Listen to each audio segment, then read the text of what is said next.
Kenapa sebagian orang India Selatan tidak suka disamakan dengan India Utara? Kenapa bahasa Hindi justru ditolak di wilayah tertentu? Dan kenapa standar kecantikan di India dianggap tidak adil? Semua ini bukan gosip, tapi fakta yang jarang dibahas. Video ini saya akan membagikan perbedaan utama antara India Utara dan India Selatan. Mungkin bakal bikin kamu kaget, atau bahkan gak setuju. Tapi satu hal pasti, India tidak sesederhana yang kita bayangkan. Sebelum mulai, pastikan kalian like dan subscribe, karena dukungan kalian maka channel ini akan selalu memberikan informasi menarik lainnya. India sering disebut sebagai satu negara, tapi kalau kita melihat lebih dekat, India sebenarnya terasa seperti gabungan dari banyak dunia yang berbeda, terutama jika kita membandingkan India Utara dan India Selatan. Perbedaan antara dua wilayah ini bukan sekadar soal lokasi di peta, tetapi menyentuh hampir semua aspek kehidupan, mulai dari penampilan fisik, budaya, bahasa, agama, makanan, hingga tingkat kesejahteraan masyarakatnya. Banyak orang di Asia Tenggara, termasuk Indonesia, menganggap orang India itu identik dengan kulit gelap dan logat khas Tamil. Hal ini wajar, karena mayoritas orang India yang merantau ke Indonesia, Singapura, dan Malaysia berasal dari India Selatan. Namun, kenyataannya, India adalah negara dengan keragaman etnis yang luar biasa, dan perbedaan antara wilayah utara dan selatannya bisa sangat mencolok. Secara geografis saja, India Utara dan India Selatan sudah berada di dunia yang berbeda. India Utara membentang dari pegunungan Himalaya yang tertutup salju, hingga dataran luas dan wilayah gurun di bagian barat. Di daerah ini, musim panas bisa terasa sangat menyengat, sementara musim dingin bisa begitu dingin hingga menusuk tulang, terutama di wilayah pegunungan. Sebaliknya, India Selatan berada di sebuah semenanjung besar yang menjorok langsung ke Samudra Hindia. Wilayah ini dikelilingi laut di hampir 3 sisinya, membuat iklimnya lebih stabil. Cuacanya cenderung panas dan lembab sepanjang tahun, dengan musim hujan monsun yang menjadi penopang utama kehidupan pertanian. Pantai-pantai tropis, hutan hijau dan dataran tinggi yang sejuk menjadi ciri khas utama wilayah selatan. Perbedaan lingkungan alam ini secara tidak langsung membentuk perbedaan fisik penduduknya. Orang India Utara umumnya memiliki ciri wajah yang lebih mendekati bangsa Kaukasia. Hidung mereka cenderung lebih mancung, dagu lebih tegas, mata lebih besar dan warna kulit relatif lebih cerah.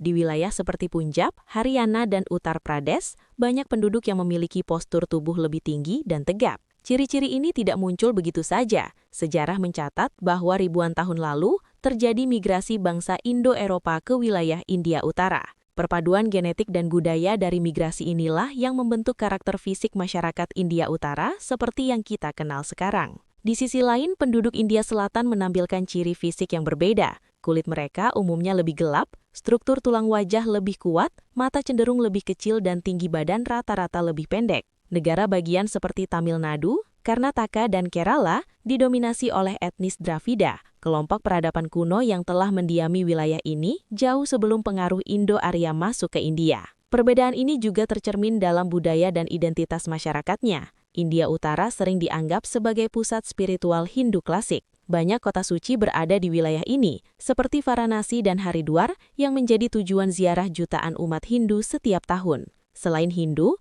India Utara juga memiliki populasi Muslim yang sangat besar, terutama di wilayah Uttar Pradesh dan Bihar. Punjab menjadi pengecualian yang unik. Wilayah ini adalah pusat agama Sikh, dengan kota Amritsar sebagai rumah bagi Harmandir Sahib atau Kuil Emas, salah satu tempat ibadah paling suci dan paling terkenal di India. India Selatan juga mayoritas beragama Hindu, namun praktik keagamaannya terasa berbeda. Ritual, festival, dan dewa-deni yang dipuja seringkali bersifat lebih lokal dan khas daerah tertentu. Selain itu, India Selatan memiliki sejarah panjang dalam penyebaran agama Kristen. Komunitas Katolik di wilayah ini cukup besar, terutama di Kerala, sebagai hasil dari misi Santo Thomas serta pengaruh kolonial Portugis pada abad ke-15 dan 16. Dari sisi kuliner, perbedaan antara India Utara dan Selatan semakin terasa. Di India Utara, makanan cenderung lebih berat, kaya lemak, dan banyak menggunakan produk susu. Ghee, yogurt, dan krim sering menjadi bahan utama.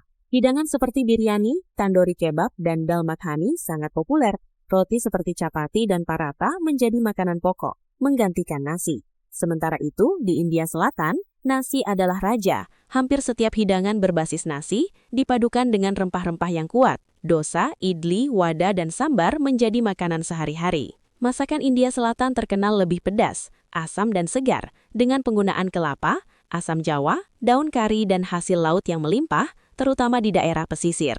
Dalam hal bahasa, perbedaannya bahkan lebih ekstrem. India Utara didominasi oleh bahasa Hindi dan berbagai turunannya, seperti Urdu, Punjabi, dan Bhojpuri. Hindi juga berfungsi sebagai salah satu bahasa nasional, sehingga lebih umum digunakan dalam administrasi dan komunikasi antar wilayah. Sebaliknya, India Selatan menggunakan bahasa-bahasa dari rumpun Dravida, seperti Tamil, Telugu, Kannada, dan Malayalam. Bahasa Hindi tidak terlalu populer di sini, dan sebagian masyarakat India Selatan bahkan menolak penggunaannya karena dianggap sebagai simbol dominasi budaya India Utara. Mereka lebih bangga menggunakan bahasa ibu masing-masing. Dari segi kesejahteraan, India Selatan sering dianggap lebih maju secara sosial, tingkat literasi lebih tinggi, layanan kesehatan lebih baik, dan kualitas hidup masyarakatnya secara umum lebih stabil.